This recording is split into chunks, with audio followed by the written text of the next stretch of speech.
여러분, 신학기입니다. 우리 어르신들 잘 모르시겠습니다만 신학기입니다. 교회 1층에 유치원에 새로운 아이들이 많이 왔거든요. 아이들이 교회 이제 유치원에 있으니까 건물을 잘 모릅니다. 그래서 목영실을 막 주먹으로 때리거든요. 낮에 있으면 아저씨 뭐예요? 그러면서 막 때리기도 하고 하루에 한 10번 정도 막 문을 두드리면서 주먹으로 문 열어보면 아이고 화장실 가고 그러거든요. 그래서 제가 금요일 날 도저히 안 되겠다 싶어서 가방을 싸질머지고 성경책을 넣고 책을 넣고 이제 도서관을 가야겠다 해서 미륵산을 올랐습니다. 산양도서관을 가려고요. 미륵산으로 올라갔습니다. 이 날씨가 좋으니까 등산을 많이 오시더라고요. 지나가시는 분이 다 물으세요. 어디 갑니까? 이게 이제 복장이 산에 등산하러 온 복장이 아니니까 다들 저를 보고 물으세요. 어디 가십니까? 도산 갑니다. 그러니까 다들 놀라셔요. 도산 갑니다. 그러니까 같은 길처럼 보여도 도서관 가는 길이 있더라고요. 제가 왜 이런 얘기를 하냐면 성도가 살아가는 길이 있습니다. 제가 말씀드린 것은 같은 길처럼 보여도 하나님을 모르는 사람과 하나님을 믿는 사람이 같은 길을 걷는 것처럼 보여도 가는 목적지도 다르고 중간에 나뉩니다. 삶의 길이 달라지죠. 제가 한 주 동안 여러분에게 늘 인사를 드리는 게 있지 않습니까? 한 주 잘 보내셨습니까? 제가 그 질문을 하다가 좀 그런 생각이 들더라고요. 한 주를 잘 보냈다는 게 도대체 어떻게 살면 한 주를 잘 보낸 걸까? 한 주 잘 보내셨습니까? 어떻게 살면 한 주를 잘 보낸 거죠? 잠언에 보면 그런 표현이 나옵니다. 가족과 함께 사는 하나님의 지혜에 대해서 말씀하고 있지요. 마른 떡 한 조각만 있고도 화목하는 것이 고기가 집에 가득하고도 다투는 것보다는 훨씬 낫다. 그렇게 얘기를 하죠. 가족이 함께 사는 일에 많은 재물을 가지고 좋은 것을 먹는 것이 행복의 조건이 아니라고 성경은 우리에게 밝힙니다. 꼭 많은 재물을 가진 것이 행복의 조건은 아니죠. 그러나 사람들은 하나님의 이 지혜를 거부합니다. 그래서 믿지 않는 가정들과 믿는 가정이 살아가는 삶의 방식이 같은 길을 걷는 것처럼 보여도 달라야 되는 것이죠. 그리고 다를 수밖에 없죠. 좋은 집에 살고 좋은 것을 먹어야 좋지 않습니까? 사람들이 보통 그렇게 얘기를 합니다. 화목한 것이 가장 좋지만 화목하기도 하고 돈도 많으면 더 좋은 거 아닙니까, 목사님? 물론 그렇죠. 저도 그렇게 생각합니다. 좋은 집에 살면서 화목하면 제일 좋습니다만 성경은 더 좋은 집과 더 좋은 것을 먹기 위해서 화목하게 가족들과 보내야 되는 시간조차도 할애하는 사람들, 더 좋은 것을 먹기 위해서, 전에 한번 말씀드렸죠? 더 좋은 것을 먹기 위해서 먹지 않고 일하는 사람들, 좋은데 휴가 가려고 휴가도 반납하면서 일하는 사람들, 어리석은 거죠. 어리석은 겁니다. 인간들의 착각이죠. 행복과 삶의 지혜에 있어서만 사람들이 착각하는 게 아닙니다. 믿음과 인생의 문제에 있어서도 사람들은 종종 이런 착각을 하죠. 하나님의 구원이 칼과 창에 있다고 생각합니다. 더 많은 군대, 더 많은 군사 인원들을, 더 좋은 무기를 가지면 이런 것들이 우리에게 승리를 줄 것이라고 착각을 합니다. 이런 인생관은 결국 하나님이 일하실 여지를 자기 인생 가운데 남겨두지 않는 겁니다. 더 많은 무기가 있는데 굳이 하나님께 기도해야 될 이유가 없습니다. 충분히 이기고도 남을 실력이 내게 있는데, 내가 다 쌓아놨는데 내 인생의 앞길은 내가 쌓아놓은 것으로 충분합니다. 하나님께 더 기도할 필요가 없습니다. 이렇게 생각하게 되지요. 그러니 이런 인생관은 결국 무신론입니다. 신이 없는 것이죠. 겉으로 하나님을 고백하고 하나님을 믿는다고 말하지만 그의 삶은 실제로 하나님을 부인하고 있습니다. 그의 인생관이 하나님을 부인하는 것이죠. 내가 쌓아놓은 것으로 내 삶은 충분하다고 믿기 때문에 하나님은 일종의 액세서리가 되는 겁니다. 있어도 되고 없어도 되고, 하나님께 기도해도 되고 기도하지 않아도 되고, 이렇게 되는 것이죠. 그의 삶의 실제가 무신론자와 하등 다른 것이 없게 되어버리죠. 그러나 여러분, 다윗과 같이 하나님의 구원은 칼과 창에 있지 않습니다라고 믿는 자들은 그의 인생관이라는 것이 하나님밖에 바라볼 것이 없습니다. 자신에게 구원이 칼과 창에 달린 것이 아니기 때문에 내 구원은 그럼 도대체 어디에 달려있단 말인가? 찾고 구하고 의지할 수밖에 없는 것이죠. 다윗의 인생이, 여러분 성경을 쭉 읽어보시면 아시겠지만 다윗의 인생이라는 것이 왕의 시기를 제외하면 대부분 그의 인생은 변변치 않습니다. 조건이라는 게. 사람들이 부러워할 만한 조건을 갖추었을 시기가 다윗에게 그렇게 길지 않습니다. 쉽게 말하면 그가 원수와 적군 앞에서 자랑할 만한 칼과 창이라는 것을 가져본 시기가 그렇게 다윗의 인생이 길지가 않습니다. 하나님 없이도 내가 이길 만한 대적들과 싸운 적이 몇 번이나 있겠습니까? 있다면, 만약에 다윗이 그런 것을 가지고 있었다면 만군의 여호와 하나님이 나의 칼입니다, 나의 창입니다, 이렇게 고백을 하겠습니까? 내가 그런 것을 이미 다 가지고 있다면 하나님만이 나의 구원이십니다, 하나님이 나의 칼이십니다, 이런 고백이 우리 입을 통해 나올 수가 없는 겁니다. 그러니까 우리 인생은 항상 하나님이 우리 인생을, 사랑하는 자기 자녀들을 인도하실 때 하나님을 찾고 구할 만한 공백을 남겨두시는 겁니다. 인생에 하나님이 없으면 도무지 채워지지 않는 공백이 우리 인생 가운데 다 있죠. 하나님을 찾고 구하지 않으면 이 결핍 때문에 사람들이 외롭기도 하고 괴롭기도 하고 아프기도 합니다. 사람 인생이라는 게 다 그렇죠. 그렇지 않은 사람이 누가 있습니까? 그러니 전쟁하러 나가는 군사가 전쟁에서 자신을 지켜줄 유일한 무기인 칼과 창과 같은 무기를 점검하고 관리하고 붙잡고 나가는 것처럼 군사들은 그렇게 하지 않습니까? 전쟁 전에 하루 전날 막 닦기도 하고 칠하기도 하고 이렇게 하거든요. 그런 것처럼 하나님의 사람은 하나님의 이름과 영광을 생각하고 주야로 생각하고 그분의 능력을 묵상하며 의지하여 원수들에게 나아가는 겁니다. 삶을 그렇게 대하는 것이죠. 그게 하나님의 사람들이 살아가는 인생관입니다. 결국은 여러분, 인생관의 문제입니다. 우리 신앙이라는 것은 그 사람의 인생관의 문제죠. 인생을 바라보는 관점입니다. 인생관은 믿음의 문제죠. 내가 내 인생을 바라보는 관점이라는 것은 믿음의 문제입니다. 말씀을 보십시오. 흩어지는 백성들과 군사들을 붙잡기 위해 하나님의 명령을 사울이 저버렸습니다. 그리고 600명의 백성들이 남았습니다. 3,000명 더 넘게 모인 그 백성들에서 이제 다 흩어지고 600명 꼴랑 남았습니다. 블레셋은 병사가 아니라 철병거만 3만 대였으니까 여러분, 백성 숫자 600명이랑 철병거, 오늘로 치면 전차 3만 대랑 이 싸우면 이게 상대가 안 되지 않습니까? 이건 무슨 상황이라고 해야 되겠습니까? 블레셋 진영에서 노략군이라고 번역된 이 돌격대죠. 일종의 돌격대입니다. 돌격대가 세대로 나눠져서 이제 이스라엘 진영으로 침범을 해 들어옵니다. 진군을 해 들어오죠.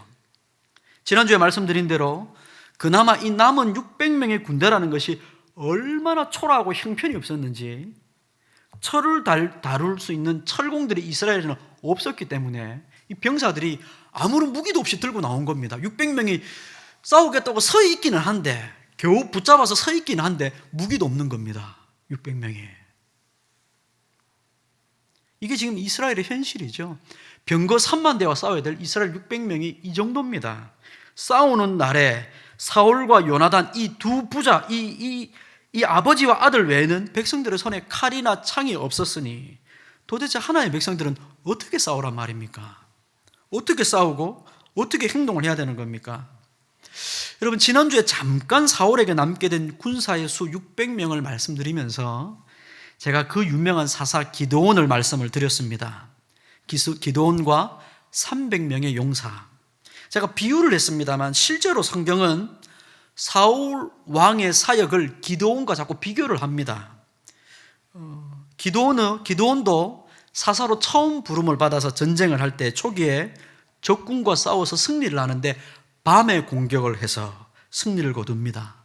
사울도 처음 전투인 야베스 사람들을 구하기 위해서 밤에 전투를 벌여서 승리를 거두죠. 그 승리에서 기드온도 왕이 되어달라는 말을 거절하고 하나님만이 왕입니다. 겸손하게 반응을 합니다. 사울도 승리한 후에 벨리알의 아들들 다 죽입시다라고 백성들이 말할 때 겸손하게 죽이면 안 됩니다. 이렇게 자꾸 사울과 기드온을 이렇게 비교를 하면서 비슷한 길을 걸어가고 있다는 것을 성경이 보여주고 있지요. 이렇게 사울이 기드온의 행적과 유사하게 따라가다 보면 결국 어디로 가게 되냐면 기드온의 말년이 타락입니다. 기드온의 말년이 타락이지요. 사울도 기드온처럼 끝이 죄로 타락하게 될 것을 성경이 미리 보여주고 있는 것이지요. 사울에게 600명이 남았습니다.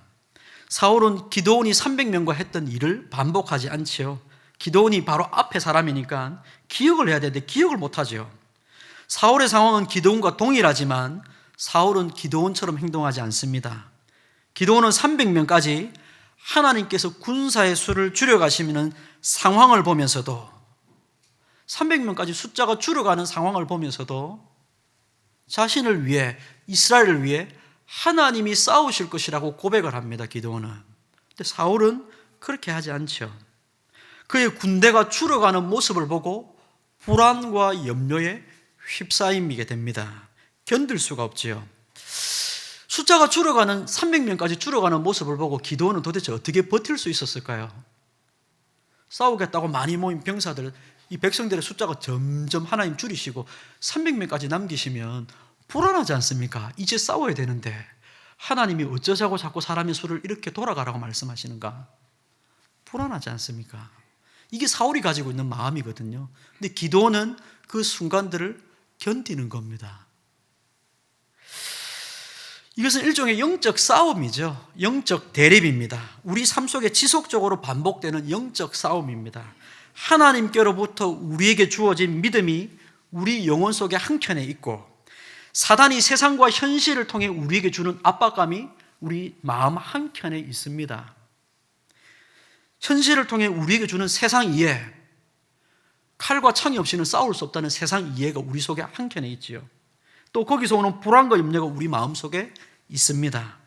하나님이 주신 믿음과 세상이 우리에게 가져다 주는 이해, 이 둘이 우리 속에서 싸우는 것이지요.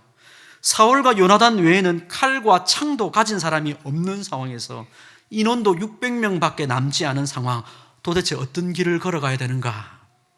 사울은 이미 600명이라도 붙들어야 한다는 길로 걸어와 버렸습니다.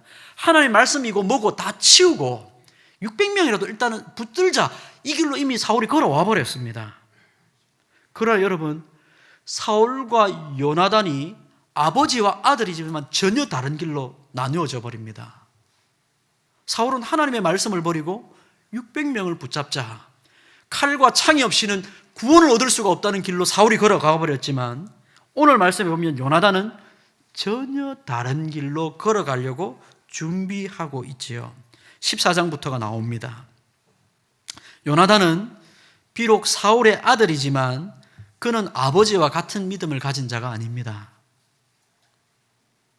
아들이 아버지를 닮기도 하지만 아들이 아버지를 닮지 않기도 합니다. 아버지가 악한데 아들이 선합니다. 여러분, 이거 진짜 하나님 은혜입니다. 아버지가 악한데 아들이 선합니다. 사울은 믿음이 없는데 요나단이 믿음이 있습니다. 혈통적으로는 이 요나단이 사울 쪽 사람이지만 영적으로는 다윗 쪽 사람인 겁니다. 다윗과 같은 믿음을 가졌지요. 사무엘상 14장 6절에 보시면, 우리 오늘 읽지는 않았지만 요나단의 고백이 하나 나옵니다. 보십시오. 14장 6절. 요나단이 자기의 무기를 든 소년에게 이르되 우리가 이 할례 받지 않은 자들에게로 건너가자. 여호와께서 우리를 위하여 일하실까 하노라. 여호와의 구원은 사람이 많고 적음에 달리지 아니하였노라. 요나단의 신앙 고백입니다. 골리앗 앞에 나아갈 때 다윗이 했던 고백과 정확하게 일치합니다. 그래서 다윗과 요나단이 형제입니다. 서로 사랑하는 자죠. 영적으로 같은 믿음 안에서 사랑하는 자입니다. 그들이 걸어갔던 이 믿음의 길은 바로 자신들 속에 일어나는 이 영적 대립과 싸움, 믿음과 현실 사이에서 갈등 속에서 승리를 하며 걸어갔던 믿음의 길입니다. 사울과 요나단에게만 칼이 있었습니다. 함께한 백성들에게는 칼이 없습니다. 이런 절망적인 상황에서 사울의 눈에는 칼밖에 안 보입니다. 칼 딸랑 2개, 이거밖에 안 보이는 거죠. 그러나 요나단은 자신들을 위해 싸우시는 하나님이 보이는 겁니다. 이게 요나단의 믿음이지요. 아버지와 아들의 인생을 보는 관점이 이렇게 정확하게 둘로 나뉘어져 있는 거죠. 믿음이 들어오면 가정이 불화하게 됩니다. 목사님, 그건 뭔 소리입니까? 믿음이 들어오면 가정이 화목해야지요. 물론 믿음 안에 있는 가정은 화목합니다. 그러나 여러분, 우리 주님께서 화평이 아니라 검을 주러 오셨다는 말씀, 그 말씀은 정확하게 믿음이 가정 안에서 무슨 일을 벌이는지 보여주는 것입니다. 이전에는 같은 생각을 가졌고 같은 인생관을 가졌는데 믿음이 들어오면 더 이상 같은 인생관을 가지고 살아갈 수 없는 관계가 형성되는 것이죠. 육체로는 아버지와 아들인데 믿음으로는 다윗과 요나단이 형제인 겁니다. 이것이 믿음이 주는 은혜입니다. 같은 것을 아버지와 아들이 가졌지만 둘 다 별 것 없는 상황과 조건이지만 인생을 대하는 태도와 관점이 달라지니까 전혀 다른 인생과 신앙의 길로 걸어가는 겁니다. 같은 길을 걷는 것처럼 보이지만 다른 길로 걸어가는 겁니다. 저는 도서관으로 갔고 어떤 분들은 그냥 정상직으로 가는 겁니다. 인생관이 다른 거죠. 아버지와 아들이 똑같습니다. 칼 하나 들고 있고 병사 600명밖에 없습니다. 그러나 그들이 걸어가는 길은 다릅니다. 왕은 백성들 앞에서 출입하는 자, 지난주에 그렇게 말씀을 드렸습니다. 백성들 앞에서 걸어다니는 자죠. 왕은 백성들 앞에서 어떤 길로 가야 하는지, 어떤 길이 옳은 길이고 생명을 얻는 길인지를 보여주는 자입니다. 가난할 때는 이런 길로 가야 되고 부할 때는 이렇게 걸어가야 된다는 것을 보여주는 자죠. 칼이 없다고 하나님의 백성으로 살아가야 할 길이 끊어지는 것이 아닙니다. 가난하다고 그 길이 없는 것은 아니죠. 내 육신이 병들었다고 우리가 하나님의 백성으로 살아가는 길마저 끊어지는 것이 아닙니다. 병들면 병든 채로 그 병상에서 하나님의 사람은 어떻게 살아가는지를 보여주는 것이 하나님의 사람의 길입니다. 하나님의 사람은 바로 그 순간에 하나님의 사람으로서의 길을 걸어가는 것이지요. 이걸 배워야 됩니다. 없는 칼에 주목하지 말고 하나님의 말씀을 묵상하고 기도함으로 우리 주님의 길을 생각하고 그 길이 망하지 않는 길임을 알아서 그걸 배워서 주님을 따라가야 되는 것이죠. 우리가 고난주간에 예수님의 고난을 묵상하는 것은 하나님의 말씀과 구원과 영생을 위해 고난받는 길이 망하는 길이 아니라는 것을 그 고난을 통해 확인하는 겁니다. 사도 바울이 주님을 따라가면서 그래서 이렇게 고백하는 겁니다. 들어보십시오. 나는 비천에 처할 줄도 알고 풍부에 처할 줄도 알아 모든 일, 곧 배부름과 배고픔과 풍부와 궁핍에도 처할 줄 아는 일체의 비결을 배웠노라. 일체의 비결을 배웠다 합니다.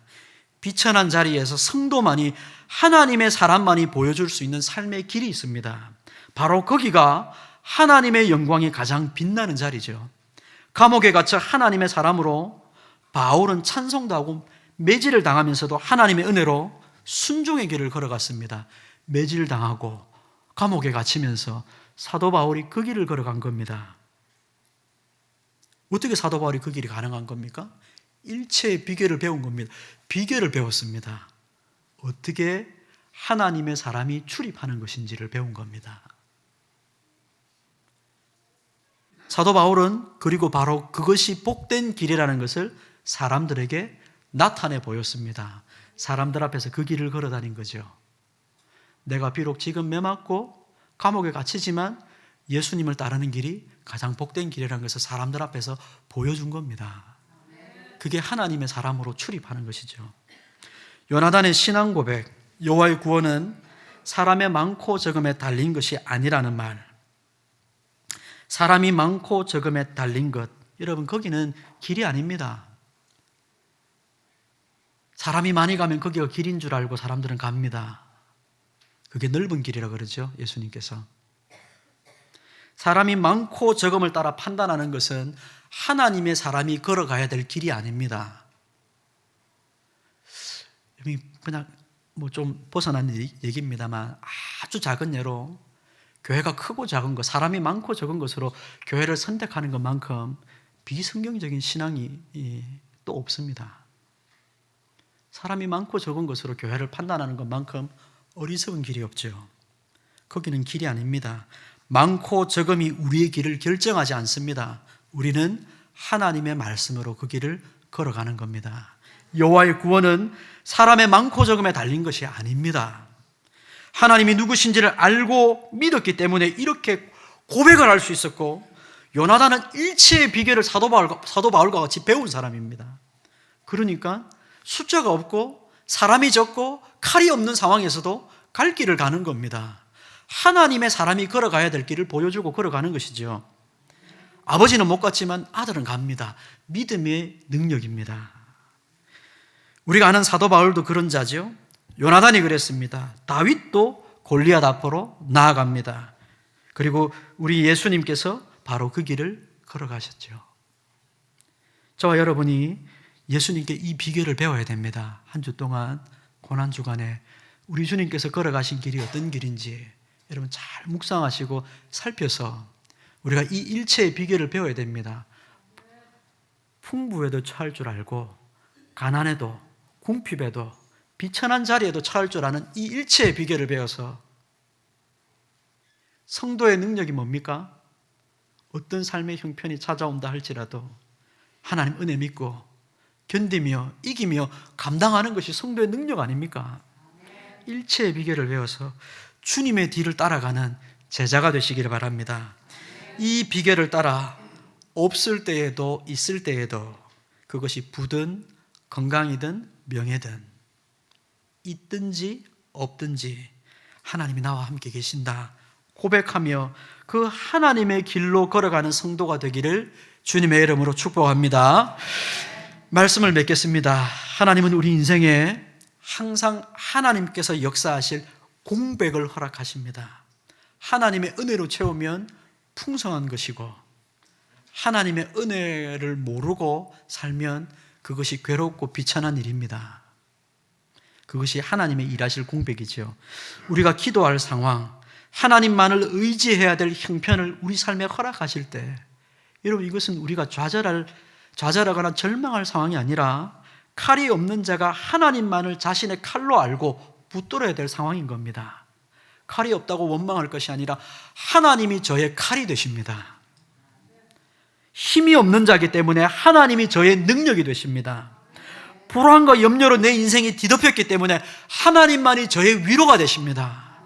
고백해야 될 인생이라고 하나님께서 우리를 부르시는 겁니다. 그게 우리가 걸어가야 될 길입니다. 우리의 인생관, 우리의 신앙관, 바로 이 힘없고 칼없고 불안하고 염려가 되는 우리 삶을 하나님의 신앙을 포기하는 길로 걸어가는 것이 아니라, 이런 상황이기 때문에 도리어 하나님을 내 힘과 칼과 위로와 능력으로 붙들어 하나님, 제가 제 삶을 걸어가겠습니다 고백하시는 요나단을 이어서, 다윗을 이어서 우리의 왕이신 예수 그리스도를 뒤따라가는 저와 여러분이 되시기를 주님의 이름으로 축복합니다. 기도하겠습니다. 자비로우신 하나님 아버지, 우리가 참된 신앙의 길을 걸어가기를 원합니다. 그러나 주님, 이것은 우리의 능력으로 가능한 일이 아니라는 것을 압니다. 능력이 있어서 갈 수 있는 길이 아니라 능력이 없기 때문에 하나님을 의지해 걸어갈 수 있는 길임을 이제 비로소 발견합니다. 아버지 하나님, 행위로는 불가능하나 은혜로는 가능한 길이오니 주여, 하나님만을 우리의 힘과 능력과 위로로 삼아 하나님을 모르는 세상 앞에서 하나님의 사람은 이런 길로 걸어 다닌다 나타내며 증거하는 우리 삶이 되도록 역사해 주옵소서. 예수님의 이름으로 기도합니다. 아멘.